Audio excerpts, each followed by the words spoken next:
সেই ভূমিষ্ঠ হওয়ার পর থেকেই মাটির গন্ধ শুকে বড় হয়েছি। অর্থাৎ আমাদের গ্রামে জন্ম, গ্রামেই বেড়ে ওঠা। আর সেই সময় ডাক্তার বুদ্ধি সেই রকম না থাকায় প্রকৃতির উপর নির্ভর করতেন মা। আর সেই সুবাদে ঠিক এরকম একটা সময়ে মা আমাদের সজনে ফুলের তরকারি করে খাওয়াতেন। গ্রাম্য ভাষায় বলা হয় মায়ের দয়া, আর যেটাকে পক্স বলা হয়। আর অ্যান্টিপক্স হিসাবে সবচেয়ে ভালো মেডিসিন হলো এই সজনের ফুল। আর মেডিসিন যদি হয় এরকম সুস্বাদু, তাহলে এটা দিয়েই আপনি এক থালা ভাত অনায়াসে খেতে পারবেন। নমস্কার, কেমন আছেন সবাই? নিশ্চয়ই খুব ভালো আছেন। বাসন্তী রান্নাঘরে সবাইকে স্বাগত। আজকে আপনাদের সামনে তুলে ধরেছি দুর্দান্ত স্বাদের একটা সজনে ফুলের একটা রেসিপি।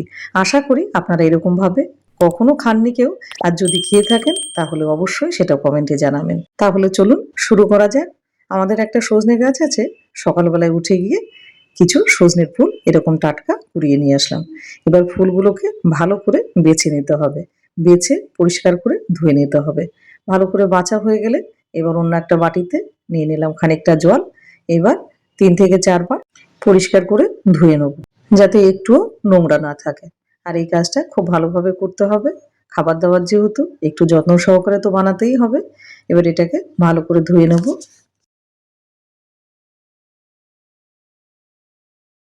এটাকে 3 বার আমি ধুয়ে নিলাম পরিষ্কার করে, আর একটুও কিন্তু নোংরা নেই। আর যেহেতু তরকারি বানাবো, ওই জন্য কিছু সবজি এখানে আমাদের দরকার। কি কি সবজি নিয়ে নিয়েছি একটুখানি দেখিয়ে দিই। নিয়েছি একটা মিডিয়াম সাইজের আলু, এইভাবে টুকরো করে কেটে নিয়েছি। এখানে আমি একটা আলুই নিয়েছি। আর নিয়েছি একটুখানি ফুলকপি। ফুলকপিগুলো কিন্তু এইভাবে ছোট ছোট করে নিতে হবে, ঠিক এইরকমভাবে। আর একটা টমেটো এখানে মিডিয়াম সাইজে নিয়ে নিয়েছি। আর নিয়েছি হাফখানা বেগুন। পুরোটা বেগুন দিইনি, হাফটা বেগুনই নিয়েছি। আর বেগুনগুলো ঠিক এইভাবে কেটে নিতে হবে। এবার চলে যাই রান্নাতে। প্রথমে গ্যাসটা জ্বালিয়ে বসিয়ে দেবো একটা কড়াই। এবার কড়াইটা ভালোভাবে গরম হলে এবার দিয়ে দেবো সর্ষের তেল। আর এই পুরো রান্নাটাই কিন্তু সর্ষের তেলেই করব, সাদা তেলে রান্নাটা করলে ভালো লাগবে না। এবার তেলটা ভালোভাবে গরম হয়ে গেলে এবার এক এক করে সবজিগুলো সব ভেজে নিতে হবে। তেলটা খুব গরম হয়ে গেছে। এবার প্রথমে আলুগুলো দিয়ে দেবো। গ্যাসের ফ্লেম লো টু মিডিয়াম করে এবার আলুগুলো বেশ লাল লাল করে ভেজে নিতে হবে। আলুগুলো ভাজা হয়ে গেছে, এবার আলুগুলো তুলে নেব। এবারে দিয়ে দেবো ফুলকপিগুলো। ফুলকপিগুলো ভাজতে ভাজতে ততক্ষণে আমরা একটা মশলা করে নেব। তার জন্য নিয়ে নিলাম একটা মিক্সিং জার, এবং তার মধ্যে দিয়ে দিলাম 2 টুকরো আদা, 3খানা কাঁচা লঙ্কা। আর দিয়ে দেবো 2 চামচ মতো ডেসিকেটেড কোকোনাট। আর দিয়ে দেবো 1 চামচ মতো সাদা সর্ষে, হাফ চামচ মতো জিরে। আর দিয়ে দেবো 1 চামচ মতো পোস্ত। অল্প একটুখানি লবণ দেব, আর একটুখানি জল দিয়ে এবার এটাকে একটা ফাইন পেস্ট বানিয়ে নিতে হবে।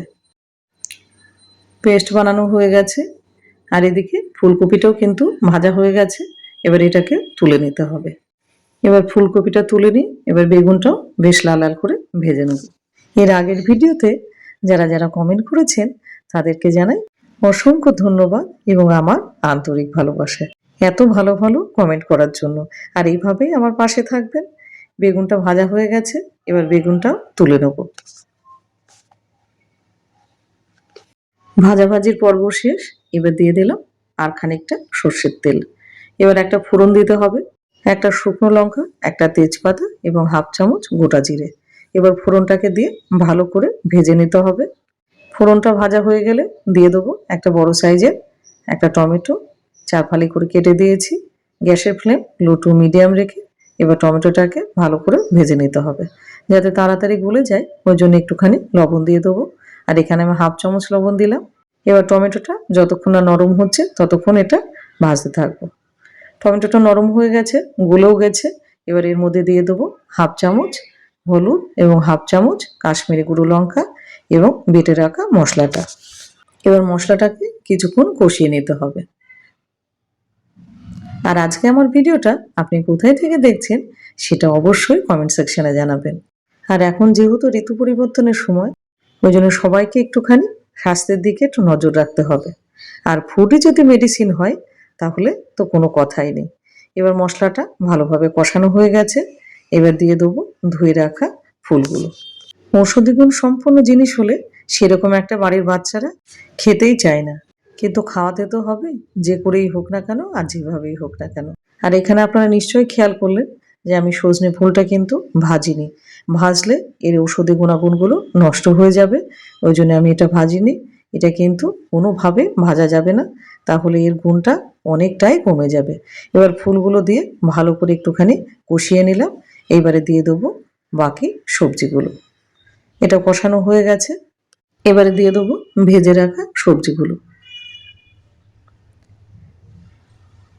এবার সবজিগুলো দেওয়ার পরে গ্যাসের ফ্লেম কিন্তু এখন লো করে দিয়েছি, কেননা ফুল দেওয়ার পরে আর কিন্তু গ্যাসের ফ্লেম লো টু মিডিয়াম কিংবা হাই করা যাবে না, তাহলে এর যে গুণাগুণ সেগুলো কিন্তু কমতে থাকবে। এবার সবগুলো একত্রে ভালো করে কষিয়ে নিতে হবে। এই তরকারিটা এতটাই সুস্বাদু হয় যে আপনি মাছ মাংসের থালাটা একদম নির্দ্বিধায় সরিয়ে দিতে পারেন। আর এটা পেঁয়াজ রসুন ছাড়া সম্পূর্ণ নিরামিষ। এবার খানিকটা কষানোর পরে দিয়ে দেবো একটুখানি চিনি। চিনিটা দিলে খেতে ভালো লাগে, যেহেতু নিরামিষ তরকারি, যারা খেতে চান না তারা স্কিপ করতে পারেন। এবার চিনিটা দিয়ে একটুখানি নাড়াচাড়া দিয়ে চিনিটাকে মিশিয়ে নিতে হবে। এবারে দিয়ে দেবো অল্প একটুখানি মিক্সির বাটিটা ধুয়ে জল। এবারে জল দেওয়ার পরে এবার তরকারিটা ভালো করে একটুখানি নাড়াচাড়া দিয়ে এবার মোটামুটি একটুখানির জন্য ঢাকা দিয়ে দিতে হবে, যাতে আলুটা গলে যায়। এবার 2-3 মিনিটের জন্য ঢাকা দিয়ে দিলাম। 3 মিনিট পর ফিরে আসলাম, আর তরকারিটা থেকে তেল ছেড়ে দিয়েছে। এবার এটাকে ভালো করে নাড়াচাড়া দিয়ে নিতে হবে। এটা দেখতে যতখানি লোভনীয়, খেতে কিন্তু তার চাইতেও বেশি সুস্বাদু। আর এটা শরীরে গিয়ে মেডিসিনের কাজও করবে। সজনে ফুলের রেসিপি তো আপনারা অনেকেই করেছেন, আমি বলবো এইভাবে একবার সজনে ফুলের তরকারি করতে। আর এটা ভাত, রুটি, পরোটা যা দিয়ে খাবেন তাই দিয়ে কিন্তু জাস্ট জমে যাবে, আর কেউ ধরতে পারবে না যে এটা সজনে ফুলের তরকারি। আলুটা কিন্তু পুরোপুরি গলে গেছে। এবার বাকি উপকরণগুলো দিয়ে দেবো। আর আপনারা কারা কারা এইরকম সজনে ফুলের তরকারি খেতে ভালোবাসেন সেটা অবশ্যই কমেন্ট সেকশনে জানাবেন। দিয়ে দিলাম 2 চামচ মতো ঘি, আর অল্প একটুখানি দিয়ে দেবো গরম মশলার গুঁড়ো। এবার গরম মশলা দেওয়ার পরে ভালো করে মিশিয়ে নিতে হবে। আর এইভাবে একবার যদি আপনি সজনে ফুলের তরকারি একবার যদি বানিয়ে খাওয়াতে পারেন, এটা কতবার ডিমান্ড আসবে আপনার কাছে যেটা করার জন্য তার কিন্তু ঠিক নেই। তরকারিটা কমপ্লিট হয়ে গেছে, এবার গ্যাসটা বন্ধ করে এবার পরিবেশন করে দিন। ভাত, রুটি, লুচি, পরোটা যা দিয়ে আপনার ইচ্ছা হয় তাই দিয়ে। আর এই যে আমাদের বাড়ি শুরু হলো, এ কবার যে এটা হবে তার আর ঠিক নেই। তাহলে আপনারাই বা দেরি করবেন কেন? ঘরে যদি থাকে সজনের ফুল কিংবা বাজার থেকে যদি নিয়ে আসে এরপরে, আপনারা কিন্তু আর দেরি করবেন না। এইভাবে বানিয়ে একবার খেয়ে বাসন্তী রান্নাঘরে এসে কমেন্ট আপনাকে করতেই হবে, এত সুস্বাদু একটা রেসিপি দেওয়ার জন্য। ভিডিওটা যদি ভালো লেগে থাকে অবশ্যই চ্যানেলটাকে সাবস্ক্রাইব করে একটা লাইক আর সুন্দর করে একটা কমেন্ট করে দেন। আর আপনারা এত ভালো ভালো কমেন্ট করছেন, দুহাত তুলে আপনাদের এই ভালোবাসা আমি মাথায় করে রাখলাম।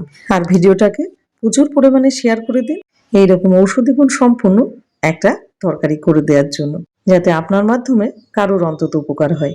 তাহলে আজ আসি, ভালো থাকবেন, সুস্থ থাকবেন।